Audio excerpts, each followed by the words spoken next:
Mercedes has an extensive lineup of SUVs for the Indian market, 11 to be precise. Right from the GLA to the GLS Maybach, the lineup is quite impressive, but unfortunately, three-row SUVs have been rather limited. But now, all of that changes with the introduction of the GLB on my left and the EQB on my right. These are three-row SUV models that are all set for their hot India launch. You're watching HT Auto, and today, in this episode, we're taking a full in-depth drive review of both of these vehicles.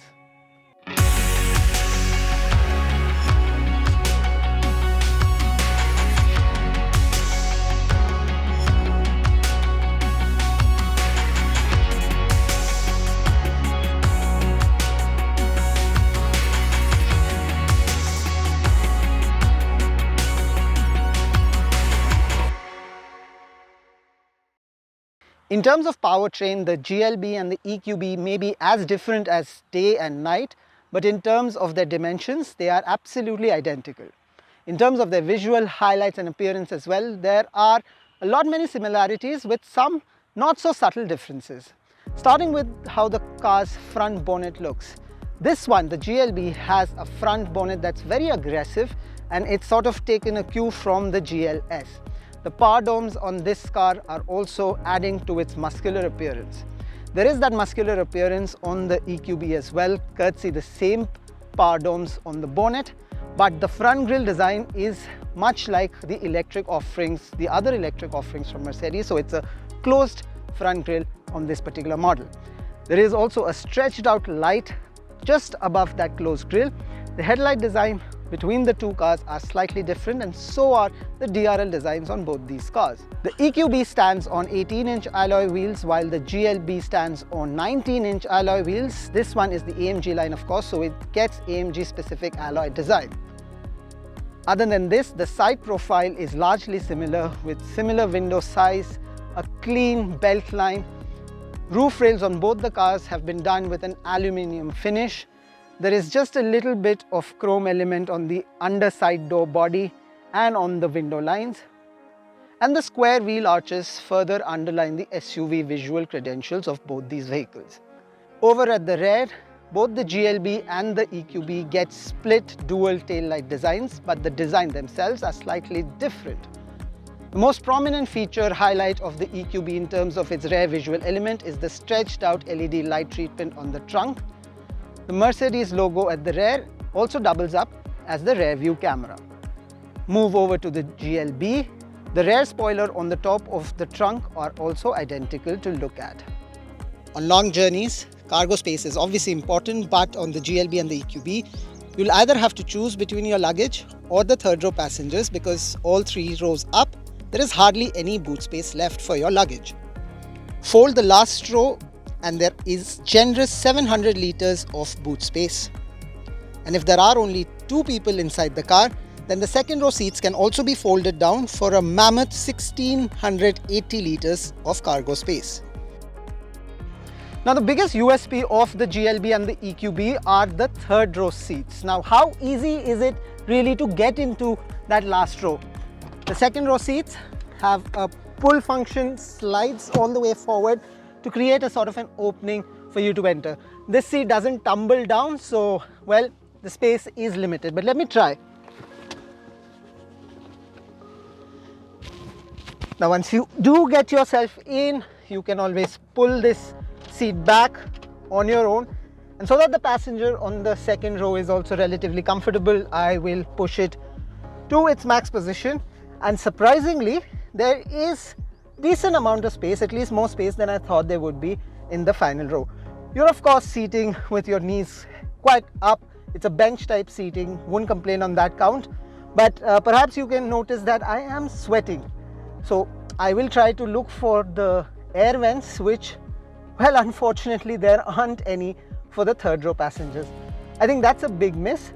On the flip side though, you have multiple charging options, and for, as Mercedes claims, young adults, this seat should be relatively okay for even some long distance journeys, and that's quite impressive. But yes, not having a sunroof that's stretching all the way back is a negative. B, The missing air vents for the third row seat passengers is again quite a big miss as well. Now the third row seats also get cup holders, and it is actually remarkable that for a car that's proportionally similar to the GLC, the GLB and the EQB both do actually end up giving you that third row seat option. But the real comfort seats on both these cars are the one in the middle. So let's check out how to get out of this third row and onto the nice, plush, comfortable promise of the second row.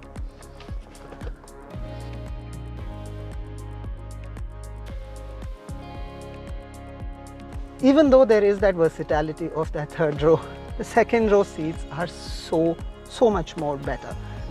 Let me just push this seat as far back as is possible, and well, there is ample amount of knee room here in this seat. As you can clearly see, the second row has multiple functionalities for a fold down, so I can pull this back right here and this seat as well. But coming from the third row, the best feature here is a common feature, but the one I really appreciate is the AC vent that you get on the back of the center console. There is also one Type-C charging point on the center console.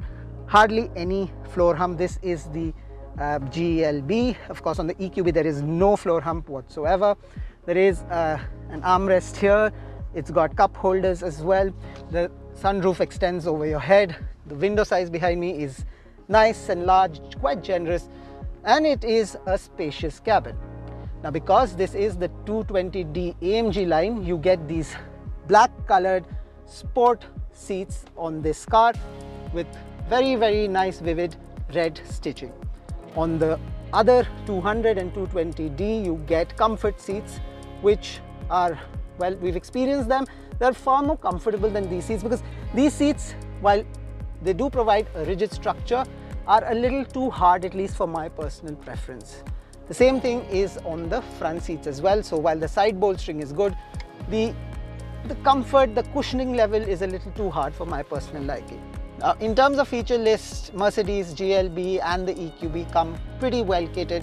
There are 10.25-inch main infotainment display screen and a 10.25-inch driver display screen. Plenty of storage options on all the four doors, multiple speaker system and a generous glove compartment. Now there are certain subtle differences between the cabins of the GLB and the EQB. For instance, the rose gold treatment to the AC vents and the seats inside the electric SUV is standard and exclusive only to that particular model.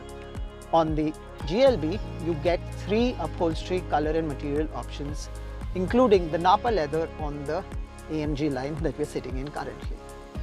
But other than that, and apart from the visual elements on the outside that I've already spoken about, and the crucial aspect, of course, of that car being powered by battery and this one being powered by a petrol and diesel engine options, space-wise on the last row, second row, front row, and a whole lot of visual elements on the inside too are either identical or nearly identical. But when it comes to the sheer drive dynamics and the powertrain, the differences between the GLB and the EQB are enormously evident.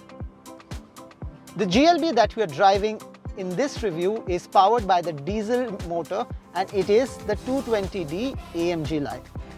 There is a 4-cylinder motor under the hood.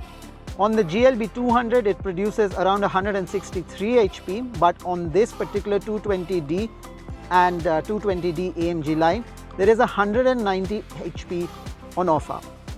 As far as torque is concerned, obviously the diesel excels and offers you 400 Newton meters of torque. On the GLB 200 petrol powered option, 250 Nm of torque is what you get. Driving the 220D around the bends and turns of the Kodaikanal hill is an absolute driver's delight. The precision that the steering offers, exact movements and the responses is exceptionally well tuned. Body roll on the front and second row is well under control, although we did observe that there is some amount of unnerving body roll when taking turns at high speeds if you are sitting on that last row of seats. Of course, if you do get very enthusiastic, the 220D can race from 0 to 100 in 7.6 seconds, and while that would make for an excitable drive, the journey experience for the passengers at the back may or may not be all that great. Top speed on this particular model is limited to 217 kmph. This SUV comes with 4 drive modes, and we also gave that off-road mode, and yes, this car is capable of taking the dirt track. In our limited off-the-tarmac tests, the GLB performed fairly well tackling the sandy gravel we tested this car on. But if an economical drive is what you're after, if an absolutely silent drive is what you prefer, and you want to be environmentally conscious while still enjoying all that the GLB has on offer, then hop into the driver's seat of the EQB. The EQB is almost as much fun to drive as the 220D AMG line of the GLB, and perhaps on certain stretches even more fun. With a 66.5 kilowatt-hour battery pack, this car produces around 220 HP and has a peak torque of 390 Nm. Top speed may be only 160 kmph, considerably less than the GLB has on offer, but press of the throttle and this electric car charges forward. The suspension setup, the steering tuning, the NVH levels, all are almost identical, if not better, than on the GLB. Mercedes says the WLTP certified range of the EQB is 423 kilometers, and even if you do drive that distance and find yourself out of charge, with a 100 kilowatt DC fast charging option, you can go from 10 to 80% in as less as 32 minutes. The GLB and the EQB are solid propositions with slightly understated exterior styling, but the fact that the third row adds to the practicality, adds to the versatility of both these cars is a good move in a space where there aren't many players competing. If you want the petrol engine option, you have the GLB. If you want the diesel engine option, you have the GLB. And if you want to go all electric, then it's EQB. Mercedes says that it wants to give all the options available to customers, and we can clearly see how and why. Both these cars perhaps also deserve their description about being called the baby GLS, but will the GLB, priced right, take the fight to its own sibling, the best-selling SUV from Mercedes, the GLC? Well, time will tell, but in this episode though, that's all the time we have. Once again, and as always, thank you for watching.